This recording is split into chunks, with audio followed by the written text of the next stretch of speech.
The night Biggie was murdered, Eugene Deal was working security for Sean Puffy Combs and Bad Boy Records. What Gene saw that night has made him one of the only eyewitnesses that identified the actual shooter of Biggie. His personal story and what he saw has never changed in 24 years. When FBI agent Phil Carson started his own investigation as it relates to the LAPD corruption surrounding the murder, he visited Gene. Inside this interview, Phil references FBI documents that I provided him via a FOIA request that has Gene's statement from 2004. This is the first time in close to 17 years that Phil and Gene have talked. Hey, Gene, are you there? I'm here. Phil, are you there? Yeah. Hey, Big Gene. How you doing? Phil, what's going on, boy? Not How too you doing, much. sir? Yeah, I'm doing good, thanks. That's good, man. Put the retired papers in, huh? What's that? So you put those retired papers in, huh? Yeah, I finally did. Yep. Yeah. All right. Good feeling. You know, I think for me, Gene, and I won't speak for Phil, but what I think is great about like you guys being on the phone is I think when you look at this story and all the people that are online, all the people that I think, Gene, like you've been telling your story for years, Phil has now decided to tell his story. I think there's probably a lot of people out there that could make a case or have in the past that maybe you guys even never talked, and how this story and the truth of what, you know, happened has kind of been twisted in all of these different ways. And, you know, what I think would be great would be for you guys to talk about, you know, your interactions and when you met, and Phil, why it was important to you to talk to Gene, and for people to understand when you went out and set out to do your investigation. I can always remember you telling me, you know, I needed to go talk to Big Gene. I wanted to understand what he had been asked or shown or whatever. So maybe that's a good place to start is, you know, the story of how you guys met and what that meant. Yeah. So I got Big Gene's phone number. I contacted him, told him who I was, the reason I wanted to come out to New York and talk with him about the events that happened the night that Biggie got shot. Gene gave me the address. He was working the night that I showed up at his work with another agent that flew out from LA with me. I just remember when I first saw Gene, I'm like, okay, I now understand why they call him Big Gene. You know, and trust me, I not only tried to do whatever due diligence I could on who Gene was, but I think he did a good job when he first saw me was, you know, he wanted to make sure, you know, I was who I said I was and that I didn't have any ulterior motives, and, you know, that I was there really to try to get to the truth of the matter of what took place that night. The Biggie was shot. And so myself and the other agent, we sat down at his office there and we talked, and it seemed like after, you know, a little feeling out period of on both of our parts, you know, we both understood, you know, we just want the truth to get out there. And we talked for a while and seemed to hit it off pretty good. And, you know, like I've said before, I find Gene not only 100% credible, but he was very forthcoming. He was very truthful. And I don't understand why there's these people out there that even dispute that I was the FBI agent that either first opened up this case, or I wasn't even assigned to the case when a different agent went and interviewed Big Gene. Why people come up with these crazy narratives, it's laughable. It's a joke. And like I said, I found Gene 100% credible.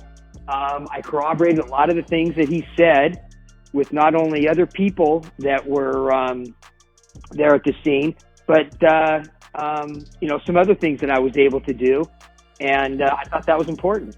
And Gene, you know, with Phil coming out over the last, I'd say, you know, 3 or 4 months and finally telling his story, What has that meant for all of the time that you spent talking on your YouTube channel, doing interviews? What was your reaction when you finally realized Phil was here and he was setting the record straight? Well, sometimes our people don't believe that an individual like myself could come out as a witness and put everything on the line based on the powers that be. When Phil came to my office, you got to realize, I kept his cards. I kept every last one of the officers, even the LAPD officers, catching them. I kept their cards. So I didn't just pull Phil Carson's name out the air when I said years ago that he was the individual that came and he, I wouldn't say interrogated me, but, he interviewed me. We did have to get to know each other because you have to understand, the LAPD told me they were coming back after I had seen that picture of me, Puff, and the Muslim, which we know as Amir Muhammad. They told me they were coming back, and I never heard nothing else from them at all. So,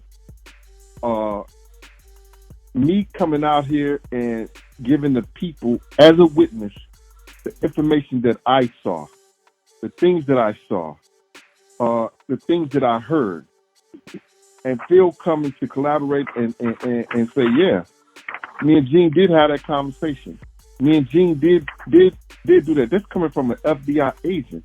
He don't have no reason, no rhyme or reason to lie for me. He's there to get the information, to get the truth, no matter where it's lies. And for him to come out and did it, to be totally honest, when I first heard the dossier, my heart dropped and I was so out, I can't tell you how happy I was, man. And I said that I'm gonna help push this, and I just hope some other people get on the bandwagon so it can get the notoriety that it needs, and then maybe, just maybe, Big could get his justice. What I find interesting, Gene, is from the very first time that you've ever spoken about the events of that night, your story has never changed. I think a lot of people in your position would have done what you could, spoke what you could, and then realized and sat back and said, this is insurmountable. I can't keep talking about this because nothing's being done. Why did you decide for so many years to develop a platform, to talk to people, to educate people, to tell people these stories? Why did you feel that was important? Because when you don't tell the truth like Puffy did, he didn't tell the truth, that somewhat hurts the authenticity of what we went through. And people can't learn from a lie. You understand? So I said to myself, until he tells the truth of what happened, what was told to him prior to going to the party, I'm going to stay on his neck. Because he's wrong. Anybody else who has to go through something like that, or may go through something like that, and they don't listen to their bodyguard, don't listen to the person who's doing their security and everything like that, it may just happen like that again. So I took it upon myself to take my hammer and chop at the Empire State Building. And if I got to just get a little bit at a time, and one person know the truth, two people know the truth, we're going to be all right. And Phil, what was your experience as it relates to getting information from Puffy or anyone in that regard? Did you end up interviewing him or not? What was your stance there? Yeah, I actually had a lot of conversations with his attorneys saying, this is the reason I want to talk to him, and I might have some even information that I need to provide to Puffy to give him a little bit of more of a background of what really transpired that evening. And I got some pushback at first, and then finally we were able to set it up. And I went and talked to Puff, and he was very nice, very cordial. Didn't get much information out of him, I'll be honest with you. understand where he was coming from, but I didn't necessarily agree, just because from my research and the relationship that he had with Biggie, you know, one of his best friends and all that sort of stuff, he wasn't very forthcoming with information. And I think the reason why is at that time, you know, Puff was a mogul, but he was becoming even a bigger mogul. He had just in all the different entertainment avenues that he was involved in, as well as the clothing line and everything like that. I think he realized that no matter what he said, he wasn't going to be able to bring Biggie back. And maybe he just felt that maybe the more he talked, or if he actually told the truth or what really happened and all that sort of stuff, that all that would do is put a target on his back. Because I know after the shooting occurred, he kind of had to, you know, hide out or hole up for a while, because, you know, he was in fear that, you know, maybe people were going to be coming after him, that his life would be in danger. And very much so, I can understand that, because he was the intended target, is the bottom line. And when I actually told him that definitely got his attention. But Phil, people don't look at this, that Puff is responsible for the safety of his artists. And if he tells the truth that, you know, he was told that it was going to be a hit, he was told that some guys were going to kill him, and he didn't do due diligence to get enough security for his artists, then that makes him liable. Oh, I'm not disagreeing with you. I 100% agree with you, Gene. Absolutely. And that, like I told people 1,000 times, if I wouldn't have never took that DEA class, you know what I'm saying, that surveillance, and it was interrogation and surveillance class, and they taught us, you know, if you want to know if somebody following you, run 3 lights, take 3 right. You know what I'm saying? Either or. You know what I'm saying? And I told our driver to run the next 3 lights. Well, Gene, you told me that. I mean, I trust me. I documented that. You told me that, and that was one of the downfalls. Was you know, you guys ran that first light, and then I'm trying to think of who was driving Biggie's car. Was it G Money? G. Okay, yeah, it was great. Yeah, exactly. Right. And he didn't have any background in executive protection or security, so he sat at the light.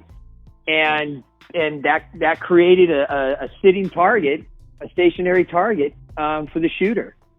And so what I was telling people, and they always say this wrong in every movie, they don't understand the car was parked at the corner. Right. You know what I'm saying? The car was parked at the corner. It was no drive-by. What he did was when Biggie stopped at the light, you know, he etched up from the parking space he had right there at the corner, took his shot, and then Kenny, our driver, when he heard the first shot, the tone said somebody pointing a gun at Big now. I went to open my door, as I told you, and then we heard the first shot. Bow! Then Kenny just gunned the car. Then next thing you know, we hear bat, bat, bat, bat, bat, bat. Then he turns the corner, and he's gone. We get back in front of the car. Everybody is gone. You know what I'm saying? Big is the only one in the car. We wait till they come back, and Tone said, Gene, come on, Gene. I hopped in our car that Kenny was driving, and we go after the guy. So my whole thing about it is that you're right. He didn't have any protection. He didn't have any. G didn't have any knowledge of security, and that was whoever was responsible for Big security, which was Paul Alford and that Inglewood cop. You know what I'm saying? Right. Yeah. Let me add something that I think is important too, because there's some people out there that apparently are trying to push a different narrative. I'm looking at a copy of my interview with you, Gene, that was 17 years ago. Okay.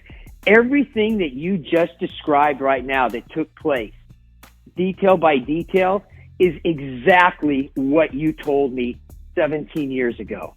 And why there are people out there that say that whatever, you changed your story or this and that. I'm sick of hearing that from other people. You have been 100% honest from the beginning. You've always told the truth. Your story has never wavered. Everybody else that I talked to back then corroborated everything that you told me. And I don't understand why I do understand why these people are trying to push a false narrative, because they're just trying to stand behind their false story. But I don't understand why people would even spend 2 seconds listening or even acknowledging these false narratives why they try to say, oh, Big Gene isn't believable because he changed his story.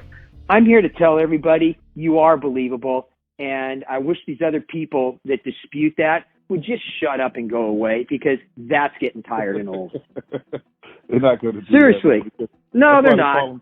That's why they call them trolls. Yeah. I have a question that I want some clarity on from both of your different perspectives. And it has to do with a particular photograph, I guess, Gene, that was shown to you. Phil, obviously we've talked so much, but I want to understand. There was a photograph, and in this photograph, Gene, as far as I understand it, you said to the LAPD, if you unblur this person's face in this photograph, that's who the shooter is. Is that correct? Talk me through the photo from your side, Gene, and then Phil, I want to hear your perspective on it. Sure. All right. First and foremost, they wasn't trying to show me that photo. All right. What had actually happened is that the tape that they were recording me on clicked off. So they had it under the cover. And they had photos and stuff like that under the cover. So now they're looking at each other like two buffoons because they taping me without even letting me know that they were taping me. Right? I had my lawyer in there, Eloise Nurse. And she said, you taping my client without our permission? And then the guy, he tried to explain to Eloise that the reason they were doing it because they can't remember all the stuff that may have been said in the in the interview. So when they go and move the cover, these pictures are under the cover, right? And when he moved the cover, I see the picture is me, like on the side of a facial thing is Amir Muhammad, is Diddy, we're gonna say the Muslim because I didn't know it was him at the time. The Muslim is Diddy right there in the photo, and I remember exactly what happened because Phil, I thought he was trying to get me because he said, "Yo, did you have your gun on me?" And then I said, "Yes." He said, "What happened?" I said, "I showed him my weapon," and he walked down the street in the opposite direction. You know what I'm saying? So now, the LAPD, they wasn't trying to show me that picture. Then I seen the picture. I'm like, oh, shit. That's the guy right there. Because I remember Little C said a Muslim had killed Big when we was at the hospital. And I said, the blue suit, white shirt, blue bow tie, peanut-looking head. He was like, yeah, how you know, Gene? Paul Offer said that. Yo, Gene, how you know? I said, he walked up to Puff's car first. You understand? So, like, when we're not going to mention his name, but the A1 super cop from L.A., said that I was in some kind of pissing contest with him. Didn't happen like that. He was coming close to my principal. He was coming close to my client. I showed him I lowered my gun from under my shirt. He looked at it and walked back in the opposite direction. You understand? When the LAPD, when I seen that picture, I said, oh shit, this the guy right here. And then they faked the guy's face. Everything was clear in the picture. I was clear, Puff was clear, everything was clear in the picture except his face. Now, anybody who took photography 101, they know that you could take when you doing a picture, you could take a pencil and stuff like that, and if you don't want that person's face to come out, all you gotta do is go back and forth while you're doing the photo imaging. And I knew that because I had that class in college. So I knew what they had did. You understand what I'm saying? So and Phil, did you get any indication or ever see when they were showing you the murder book or any of that stuff of this photograph that Gene is talking about? Yes, and it does exist because myself and the other agents saw it in the murder book. And that's when we went back to my bosses because we couldn't make any copies or take any pictures or anything like that. And we explained to my bosses what happened. And then we went back again to take a look at the murder book. And the pictures were gone. And it's pretty obvious. It's like I explained, it's like if you have a photo album of pictures from the third grade that your mom put together or something like that.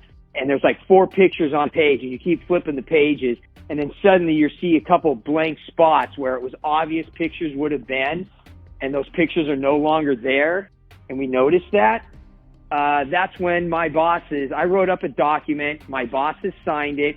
We sent it over to LAPD and to specifically Detective Katz, saying we not only want to see all the photos of your murder book, but specifically the photo that was shown Big Gene, where he was standing next to who we believe is Amir Muhammad outside of Puffy's car when Big Gene brandished his gun, and that Amir Muhammad, who we believe was Amir Muhammad, that his face was blurred out. And they stated that photo doesn't exist. And I'm like, you got to be fucking kidding me. We've seen it, guys. Come on. And to this day, I mean, they just denied that they had that photo. It's ridiculous. He wasn't exactly next to me. He was about 7 feet or 8 feet. But, you know what I'm saying? From right. Me. You know what I'm saying? And he was a little bit further from Puff's car because I wasn't going to let him get that close. But when they told me they was going to come back and I never heard from them, Phil, I was scared as hell. And here's the thing, Don. It's because, again, everything that Gene is saying right now is 100% true today. It's 100% true what he told me 17 years ago, and it's 100% true what he told the LAPD, because the LAPD documented that. And there's a copy of that document in the FBI files. So for them to even deny that they even showed that photo, it's beyond embarrassing. It's just ridiculous. These things are documented. And like Big Gene was just saying, for, A1 number LAPD detective to dispute this or to say that Gene had some eye fucking contest with his Muslim and that's what caused the confrontation. No, it's not. That's the shooter. This isn't rocket science, guys. I think the thing that and maybe both of you can give me your perspective on this, right? So just so I'm clear, Gene, and I know, listen, I'll say his name. I know we all have our opinions. Did Greg Kading come to you as a detective, and did he interview you? Not at all. Never? Never. And why? Never once came to interview you? No, he never came to interview me. It's crazy. And Absolutely so crazy. How, Phil, as an investigator, you're an investigator, how does somebody be tasked to re-look into the murder, and there's an eyewitness who has existed for years, so he doesn't go and talk to the eyewitness, then he makes a documentary film where he discounts what Gene has said to date, but he never went and talked to him. And secondarily to that, he investigated a case where he never had the files of all of this other stuff because the LAPD never gave it to him. Yet he continually says these things in a public forum. I'm confused, and maybe you guys can explain this to me. Don, it don't fit his narrative. Exactly. It doesn't fit his narrative. If he interviews me and put that into record, you understand, that exists. And then he has to count for that being in the record. And why didn't you account for an eyewitness that put this guy at the scene? Why did you account for the little C saying right after right after shooting, it was a Muslim who did it. You know what I mean? So he doesn't, the number one grade one detective, you know what I'm saying? He did what he wanted to do, and he said it when he was talking to somebody on one of the shows. After I cleared the thing for the LAPD, they had no use for me no more. They had no use for it. Hey, I got a question too, because I have not watched, and nor do I ever have any intention to, because it's just a fictional TV series, or as far as I'm concerned. But did Greg Kading ever interview G Money or Lil C's or anything? Any of the other guys that were right there in your entourage? I can't answer that. Yeah. What I don't understand, Don, is and again, I'm not in the the TV industry, but whoever the executives or the people that produce or are going to produce some type of TV series that's based on a true event, how can you not do your due diligence? So this isn't, I'm not saying this just isn't on Greg Kading, but who are the executives who need to do their due diligence and all their checks to verify that this stuff is either true or not true, or to actually corroborate things on their own? It's kind of like when you interviewed Brad Furman, the director of City of Lies, where he said, they went out and they had to do their due diligence and corroborated things and tracked people down. How did that not happen for this TV series when the number one witness, Big Gene, was right there and they never talked to him? It's mind-blowing to me that they wouldn't follow up on something like that, and yet go ahead and produce a TV series or documentary and whatever. It's just not factually correct. It's embarrassing. Yeah, I think sadly enough, if you look at the series of events, what basically transpired is that up until you deciding to talk, Greg Kading could get away with bad-mouthing Russ Poole, and there was nobody to support Russ Poole. I think you can make the argument that Randall Sullivan supported Russ Poole, but Randall Sullivan is a journalist, right? So then what you have is this massive lag in time that ultimately we then get to when you decide to finally tell a story. They can't attack your character. I think they could attack Russ Poole's character because at some point there was a narrative of, the kind of detective with the storage space who's gone off the deep end. They can't say that about you. You understand what I'm saying? So for the very first time in a period of 10 years, there's a narrative that you can't discredit. For Greg Kading, it's sad because he got away with it and perpetrated a scam of Hollywood, a scam of whoever he did the documentary with, a scam of whoever he printed the book with.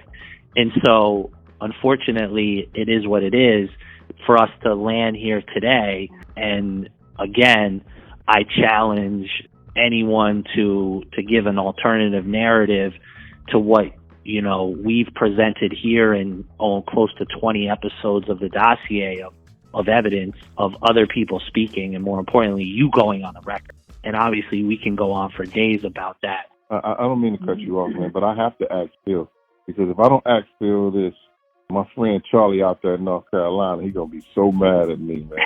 Phil, okay. You guys are the FBI. You guys couldn't get those all those sealed records, all those things opened up through the courts or whatever like that. All that paperwork that they had. Y'all couldn't get that. Well, here's. I'm sorry. Go ahead. Yeah, go ahead. Well, no. Here's the interesting part: is when the LAPD doesn't disclose that they have all those documents, and those documents are then hidden away in some files. We don't know what we don't know, and even to this day, who's to say what else is being hidden at the bottom of a drawer And I'm not saying there is, but from what I understand, there's a likelihood. But then once those documents finally do come out, but they are under seal, we have no access to them.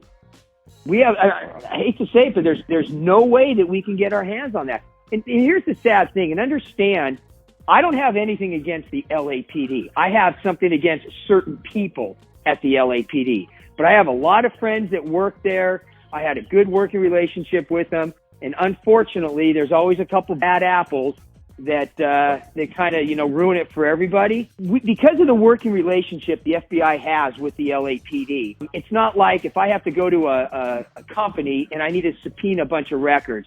We try to do the professional courtesy and explain to them, hey, these are the kind of documents that we believe are out there. Can you provide those to us? And understand, from the very beginning, Gene, I put out an olive branch to that robbery homicide division and Steve Katz. I cannot tell you how many times I asked them if they wanted to be part of the FBI's investigation. We wanted to look into things together, and they didn't want anything to do with it after they took off the two detectives, because they knew that they were going to have to ruin this case and obstruct it. Otherwise, it was going to be made. And so some of the things that I asked for, they would not provide, such as the photo of you and Amir outside the Peterson near Puffy's car. I mean, it's documented that photo exists. It's documented that me and another agent saw that photo. And it's documented that my bosses signed off on a letter specifically sent to certain people at LAPD, including Detective Katz, requesting that we see that photo. They respond, that photo does not exist. What do you do at that point? You got to just shake your head and just go, what the hell are we dealing with here? And it's not like we're just trying to say, hey, I gotcha, and slam the LAPD on something. It's, look, my bosses signed off and opened up this case.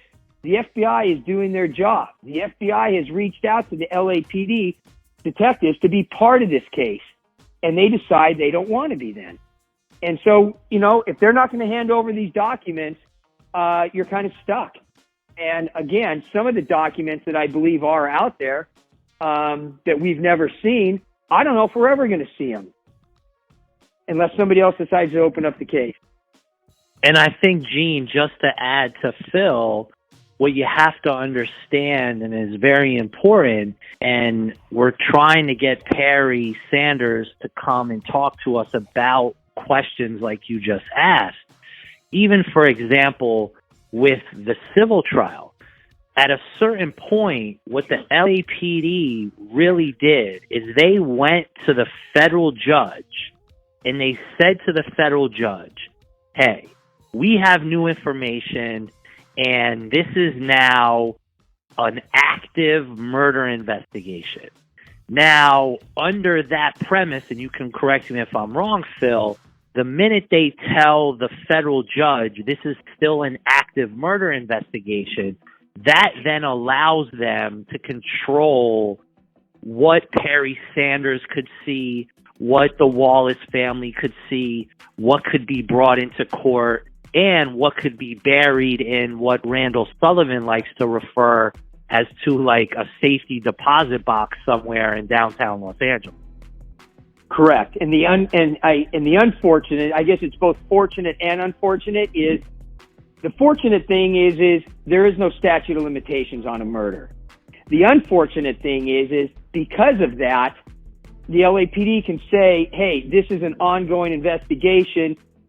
We should not have to hand over this particular evidence or these particular leads because we're still investigating it. And if we do turn this stuff over, it's going to impede or hamper our investigation. And the judge bought off on that. So basically, they have an endless amount of time to hold on to these documents or to hide these documents from ever coming to light, which means, 10 years from now, 20 years from now, 50 years from now, does that mean this is still going to be an open, ongoing murder investigation? Well, I guess so, if they're going to continue to hide those documents. That's the ridiculous thing about it. Hey, Gene, what, after all this time, still surprises you about this story enough for you to still want to talk about it, for people's interest in it? Well, the fact that there were eyewitnesses there. You know, Lucy's saw the shooter. I put the shooter there at that position. I put the shooter there. Lucy's, you know, see the guy who's taking the shots and everything. So for people to come up with this Gucci narrative and all this other bull crap, and they still believe that, when eyewitnesses, because when you're doing an investigation, the most important statement that is made is the statement that they make that night. It's the statement that they make right there at the scene. You know, and you have to go with that statement that is made. You know, when we're doing investigation. So when Lucy said it's a Muslim, and then I say blue suit, what you call like that, you run with that. So what happens is that, you know, how people, it used to be a story that I used to hear, people are ready to hear the bullshit more so than they do the truth. So, you know, how people are just coming on here and they running with the bullshit instead of listening to the truth. And it's good that Phil, who is a decorated FBI agent, you know what I'm saying? You know, he didn't have to come out. He could have kept quiet. You understand?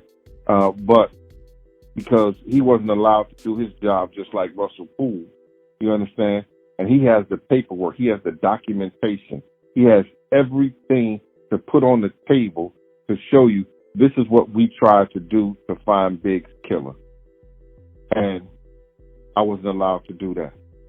So what keeps me on and keeps me going is that one day that something is going to hit, somebody's going to say something, and they're going to say, yo, listen to me. And it's going to, I think that Phil cleared me out there, but I want those people who was there to come out and say, yo, Gene was right. Gene told us at Andre Harrell house that guys was coming to kill us. You understand? Lucy just said something lightly like that, but you know, his words don't hold no weight. But a couple of people are going to come out and they're going to tell the truth, and I'll wait on that. And Phil, I do have a question for you that I don't think I've ever asked you. And what would be preventing the LAPD to charge, if the evidence was there, the alleged shooter in Amir Muhammad, and not, I guess, include the Mac or the Perez or how it all came about? What would the fear be if that was to happen? Then Amir ultimately goes on the record of how it all was put together. What would prevent them from just making an arrest? Well, the one thing is there is, and this is everybody that's ever looked at this case has always said the same thing. There is no way in hell one person pulled this off, period. And without question, that's correct. In fact, there were two, I mean, Gene even told me there were two cars set up. So depending on which way the caravan that had Puff and Biggie in it, whichever way they turned, there was going to be a car that was going to be there that had a shooter that was going to be able to take out, you know, whether it be Puff or whether it be Biggie. So right there, it tells you there was more than one shooter. But there is no way one person is going to be able to lie wait in a car and not have other people involved to make sure that police officers don't, I mean, understand too, and correct me if I'm wrong, Gene, after Big was shot and you guys take off and try to follow the shooter, you know, going over 100 miles an hour on the freeways, lose them, and then you come back, there's still no police officers there yet. And you guys decide, oh, you know what, let's take them to Cedars-Sinai. I know you guys knew how to get there. Where are the police officers? And I'm not pointing the finger at LAPD here. I'm pointing the finger at anybody who was handling the security for the actual museum, there had to be police officers there. There's no way in hell you are going to have that level of celebrities, both athletes that were there, entertainers that were there. I mean, there were so many celebrities there that they're not only going to have their personal security, which is a lot of times off-duty officers, but you're also going to have security there that's supplied for the Peterson, as well as when you have a big event like that in a big city like whatever, Los Angeles, New York, wherever, you are going to have a ton of police officers, both uniformed to deter people from doing anything, as well as, say, in suits to where they can almost like, fit in with the crowd, be undercover, or, be like the personal bodyguard for somebody, kind of like what Big Gene was. But to have no police officers show up there goes to tell you there had to be a concerted effort by more than just the shooter to try to orchestrate this. And that's where people need to understand how the Rampart case worked, how the Paul Merrill's case worked, how the David Mack bank robbery worked. There were multiple people, multiple officers, radios were used, tactics were used, cars were used to be able to orchestrate those crimes, just like it was orchestrated to create the shooting of Biggie. And one person could not do it. So even though if you were to arrest the shooter, if you want to say Amir Muhammad, there's still so many other people. And if you're going to go ahead and arrest one person, that person's going to start talking. They're not going to take the fall for everyone. Guaranteed. And Gene, that night when it all happened, obviously the adrenaline and you're doing what you're doing. When you think back on it now, was it odd to you that at that event or when this transpired that there was just absolutely no police, that, as you said, they stopped the car, they got out, they were standing there, they were yelling, that no officers responded at all? When we got back to the scene, see, when you watch the television on LA, even in LA, you always see that when there's a shooting, there's a situation, the helicopters will be in the air. You know what I'm saying? There were no helicopters in the air. There were no police on our side of the venue. What I heard is that somebody had did a shooting on the other side of the venue. You understand? And there were ambulance and there were police all over there. Nobody ever came back to that side. We didn't do 100 because we had that government chip car fill, and every time we tried to get up to 100, it would go all the way back down to 90. Gotcha.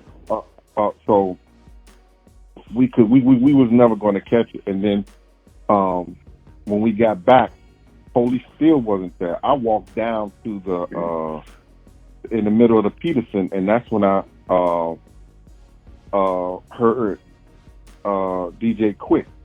He said, he was on the cell phone. Yo, I think they got one of them bad boy niggas. They said they was going to get him.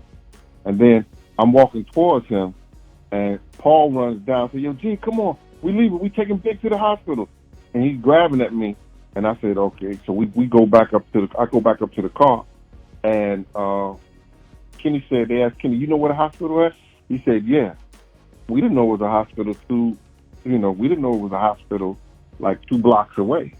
And then when Lil C said that Kenny was dodging through, traffic and everything like that now, and was flying and stuff like that, he was trying to go as fast as he could, but our driver was cursing and said, I wish I knew where the hospital was because Kenny was going too slow. You know what I'm saying? We didn't even know where the hospital was at, and it seemed like Kenny didn't know where the hospital was at.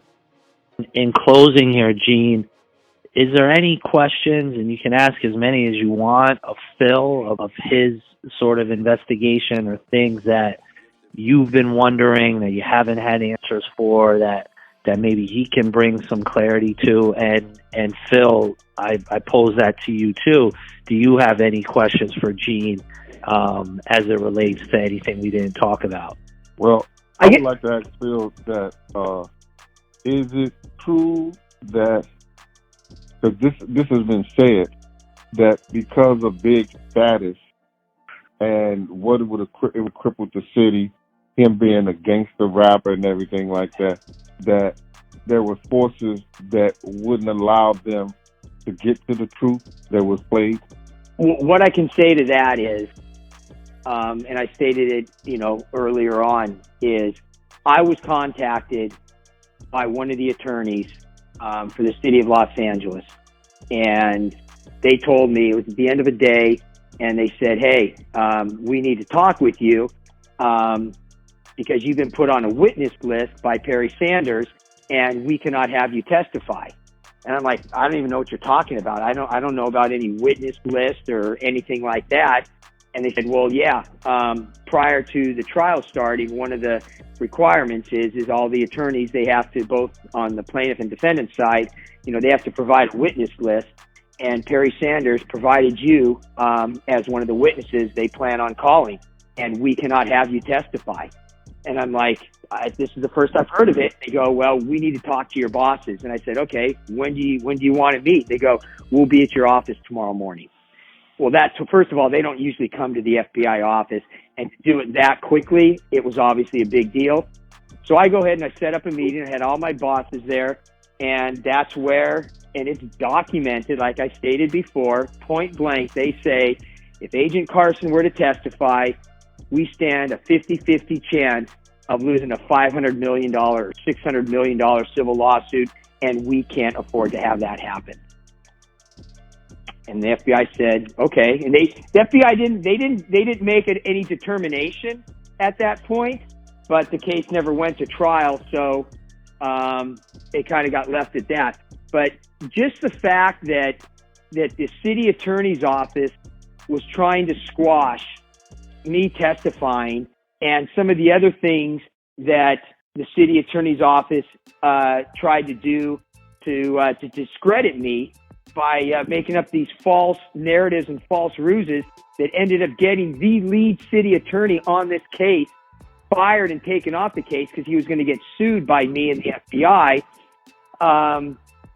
He gets yanked off because he even admitted under oath that the reason they did some of the things that they did was to try to, where they could discredit me if I were to be on the witness stand, saying that, he didn't follow through on certain investigative leads because we tried to get him to do certain things, and they were going to try to use that to discredit me. They even admitted under oath that they made up those false lies, and it cost the lead city attorney his job on the case. So, they had a lot at stake. I mean, there's no doubt about it. This would have, and again, Gene, this is coming after the whole consent decree from the Rampart situation. I mean, that case, what did it cost them? Like $100 million that they ended up paying out and paying off all the people that got prosecuted that involved Rafael Perez's testimony. Once he was a disgraced officer, they pretty much had to let all those people go, let them walk free, and then they also had to pay off a bunch of civil suits because of that. So if that is going to cost them $100 million, their number this was going to cost them $500 to $600 million. That's not my number. That's what they told us. Well, Phil, I want to personally thank you, man, and I appreciate what you've done, man. You made my life so much easier as far as coming out and letting people know that I stood as a man, and I fought this battle, and I was fighting this battle by myself. I was letting everybody know, no matter what and no matter who, what I saw and what I witnessed that night. And I truly appreciate you coming out, man, and letting the public know that I was a man of my word and I was true to my word. No problem. I mean, you know what? Sometimes the truth hurts people, but what's been told in this story, by you and by me, it's the truth. It just is what it is. It's going to be. It was true 20 years ago. It's true today, and it's going to be true 20 years from now as well. So, you know what? It is what it is. Yes, sir. Thanks, guys. This was amazing to have you both on the phone at the same time.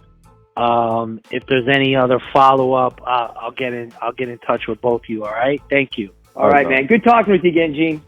All right. Take care. Phil. Be good, bro. Peace. You too, man. All right. Bye. The truth hurts, but in this particular case, the truth has been lost in 24 years of lies. In trying to make the definitive account of why the LAPD was able to cover up the murder of Biggie, I've tried almost everything to understand what happened, but I have two more people on my list to talk to who I think know exactly what happened, and that is David Mack and Rafael Perez. Are you there? I'm here. So, are you 100% correct that these are the phone numbers for David Mack and for Rafael Perez? Yes, that's them.